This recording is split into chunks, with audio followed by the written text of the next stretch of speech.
बिस्मिल्लाहिर्रहमानिर्रहीम। अस्सलामुअलैकुम नाजरीन। इस एपिसोड के आगाज़ में हम देखेंगे कि सलाउद्दीन शमसा से कहते हैं कि वापसी जाने के बाद क्या करेंगी। तो शमसा कहती है मैं वहाँ जाऊँगी जहाँ से मेरी कहानी शुरू हुई, अपनी माँ का सुराग ढूंढूंगी, लेकिन पहले मैं अपना वादा पूरा करूँगी। मैंने एक बच्ची लैला से वादा किया था। लैला वो है जो कि मुझे मुसलसल उन शहरों की खबरें लाकर देती है जो नए नए शहर होते हैं और हम सब उनके बारे में जानना चाहते हैं। क्या आप हमारे साथ शामिल होना चाहेंगे? तो सलाउद्दीन कहते हैं मैं उस छोटी बच्ची को देखना चाहता हूँ जिसका मैं मकरूज हूँ। यकीनन मैं आपके साथ आना चाहूँगा। एक तरफ हम सुल्तान नूरुद्दीन को इस्फहानी से बात करते हुए देखते हैं जो कहते हैं ये अच्छा नहीं हुआ, हमें शहंशाह एमरलेक को सबक सिखाना चाहिए था, लेकिन हमने उसे मजीद मजबूत कर दिया। पूरी फौज कैसे पीछे हट सकती है? इसीलिए मैं यारोकी और महदूद वहाँ पर आते हैं। तो सुल्तान उनसे पूछते हैं बताओ तुम लोग शाम से फतह के लिए निकले थे और लड़े बगैर कैसे वापस आ सकते हो? क्या तुम्हें शर्म नहीं आई?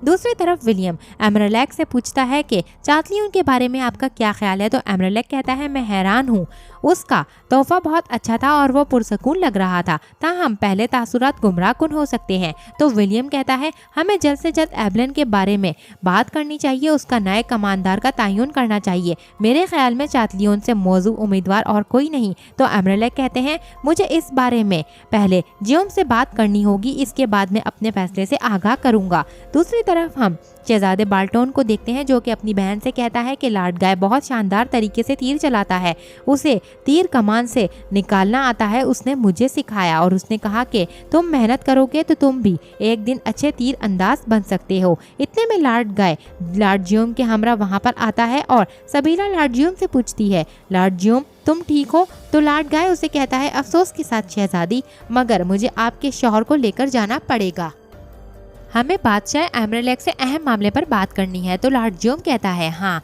हमें बात करनी है। ये सब सुनकर सबीला काफी परेशान हो जाती है। दूसरी तरफ हम महदूद को देखते हैं जो सुल्तान से कहता है हमें माफ कर दें सुल्तान, लेकिन हमारे पास इस सब की वजूहात मौजूद हैं। हम शुरू से यारोकी के मंसूबे पर अमल पैरा थे, लेकिन एकदम अव्वल दस्ते ने किले से आकर हमें वो खबर दी जिसका हम इंतजार भी नहीं कर रहे थे। किले का मुहासरा हम कर चुके थे। जब हम हमला करने का इंतजार कर रहे थे तो हमें मौसूल होने वाली खबर ने हमें हैरान कर दिया। सुल्तान कहते हैं कैसी खबर? तो यारोकी कहता है एक ऐसे शख्स ने जिसका हम सोच भी नहीं सकते वो किले में था। मेरे सुल्तान, अपनी मनमानी और इक़दामात से रियासत को कमज़ोर करने वाला एक ऐसा शख्स जो हमेशा हमारा रास्ता रोकता है। तो सुल्तान पूछते हैं कौन है वो? तो यारोकी कहता है अमीर सलाउद्दीन, वो इस किले में सोना ढूंढ रहा था। ये सुनकर सुल्तान भी हैरान रह जाते हैं। दूसरी तरफ कुछ में एमरलेक लॉर्ड जियोम से कहता है क्या तुम्हें अंदाजा है तुमने क्या किया है, मुझे कितना मायूस किया है? तो लॉर्ड जियोम कहता है मैं नहीं चाहता था कि ऐसा कुछ हो। तो एमरलेक कहता है इस सब का मैं यकीन नहीं कर सकता, जो बातें मैंने सुनी है मुझे यकीन नहीं आ रहा। तो लॉर्ड जियोम कहता है मैं सिर्फ अपने दोस्त कॉन्टैक्ट की आखिरी ख्वाहिश पूरी करना चाहता था और मैंने वो कर दी है। तो एमरलेक कहता है तुमने अपने आप को एक मजीद कदम जहन्नुम की तरफ डाल दिया है। नेक नियति कभी कभी अच्छी होती है लेकिन कभी कभी हमाकत। दूसरी तरफ सुल्तान कहते हैं ये तुम क्या कह रहे हो? सलाउद्दीन ने तुम्हें किला हासिल करने से रोका? तो महदूद कहता है मेरे सुल्तान, मैं अमीर यारोकी के गुस्से को समझता हूँ, लेकिन इस वाक़े को देखकर मैं जिस नतीजे पर पहुँचा हूँ वो ये है कि सलाउद्दीन को इस बारे में पहले से कोई इल्म नहीं था कि ऐसा कुछ होने वाला है। तो अमीर इस्फहानी कहते हैं हमने अमीर महदूद और अमीर यारोकी की बातें सुनी, यकीनन अमीर सलाउद्दीन भी इस बारे में वजाहत देना चाहेंगे। आखिर क्या मामला थे? ये सुनकर यारोकी कहता है हम जानते हैं आप अमीर सलाउद्दीन से कितनी मोहब्बत करते हैं, लेकिन इस बात को नहीं छुपा सकते कि उसने क्या किया है। इस्फहानी कहते हैं जब वो आएगा तो हम जान लेंगे सलाउद्दीन ने क्या किया है और क्यों किया है। मुझे और कुछ भी नहीं कहना, मगर मैं मजीद कहना चाहता हूँ सुल्तान, अमीर यारोकी ज़बरदस्त मंसूबे के साथ किला हासिल करने के लिए तो रवाना हुए। उसने कहा उसने सब कुछ बहुत तफसील से देखा और खुद से बाकरास आने वाले दस्तों की आमद का उसे इल्म क्यों नहीं था? क्या ये इनकी संगीन गलती नहीं? और ये मुझ पर सलाउद्दीन के जुर्म को छुपाने का इल्ज़ाम लगा रहे हैं, लेकिन सलाउद्दीन पर इल्ज़ाम लगाकर यारोकी अपनी कमज़ोरी छुपाने की कोशिश कर रहे हैं। ये सुनकर यारोकी कहता है वज़ीर हज़रत जो आप कह रहे हैं। इससे पहले यारोकी कुछ कहता, सुल्तान उसे रोकते हुए कहते हैं कि बस खामोश हो जाओ यारोकी, अब मेरी बात गौर से सुनो ताकि इस बात को हर्फ ब हर्फ तुम आगे पहुँचा सको उन दोनों अमीरों को। यानी कि अमीर शेर को और अमीर सलाहुद्दीन को।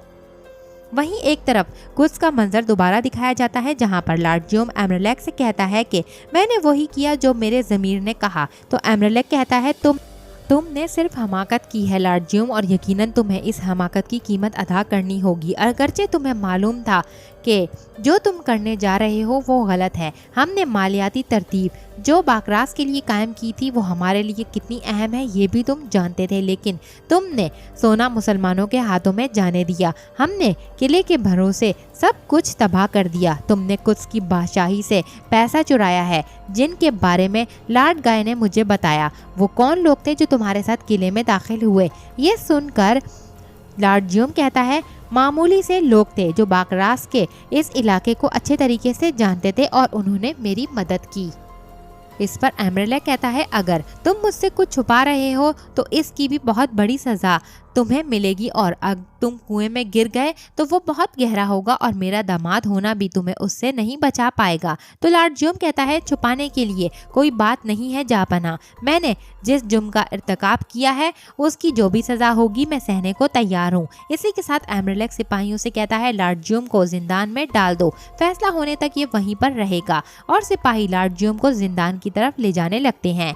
दूसरी तरफ हम देखते हैं शेर को सलाहुद्दीन से कहते हैं कि अपने सुल्तान के गजब से तुम अल्लाह की पनाह मांगो भतीजे, ये अच्छा नहीं है। तमाम काफरों के किलों में से बाकरास का मुहासरा ही क्यों किया गया? ये कैसे हुआ? ये कैसा इत्तेफाक था? तो सलाहुद्दीन कहते हैं जब उन्हें मैं समझाऊंगा तो हमारे सुल्तान को समझ आ जाएगी। इस सोने को इसके मालकान के पास पहुंचाने के बाद मुझे शाम जाना है। तो शेर को कहते हैं जाओ और बाकरास का ये मसला हल करो। तुम यहाँ पर मौजूद सूरत हाल के बारे में भी उन्हें आगाह करना। करारगाह में मौजूद खामियों को ख़त्म करने में ज़्यादा वक्त नहीं लगेगा, हमें शहवार के साथ भी निपटना है। उसने ना चाहते हुए भी वो इलाका करारगाह के लिए दे दिया है। वो दिया और लोगों से सोना हासिल किया जिसका हमसे वादा किया गया था ताकि वो हमें सोना अदा कर सके। ताजिर और तमाम लोग परेशान हैं। इसके दरमियान वसवसे गर्दिश कर रहे हैं। वो लोग कहते हैं कि ये हमें सजा दे रहे हैं, हमारा सोना जंगियों को दे रहे हैं। तो सलाहुद्दीन पूछते हैं क्या वो लोग भूल गए हैं जो डरगाम के हाथों उनके साथ हो रहा था और डरगाम ने उनके साथ किया? तो शेर को कहते हैं वो कैसे भूल सकते हैं, मगर ये सब शहवार का ही मंसूबा है। वो ये सब कुछ जानकर कर रहा है, हमें लोगों के सामने बुरा बना रहा है ताकि वो लोग यहाँ पर हमारे खिलाफ हो जाएं। तो सलाहुद्दीन कहते हैं हमें जल्द से जल्द काजी फाजिल से मिलकर बात करनी होगी। अवाम का सामना करना हमारे लिए ठीक नहीं। सबसे पहले हमें सोना उनके असल मालिकान तक पहुँचाना ही होगा। दूसरी तरफ हम देखते हैं काजी फाजिल शहवार के पास आता है और कहता है आखिरकार आपने मुझे तलब कर लिया। तो वजीर हजरत शहवार कहता है कि मैं मसरूफ था और जौहर और मैं दिन रात काम कर रहे हैं। तो काजी फाजिल कहता है लेकिन हिफाजती इकदाम आपने अब तक फराहम नहीं किए।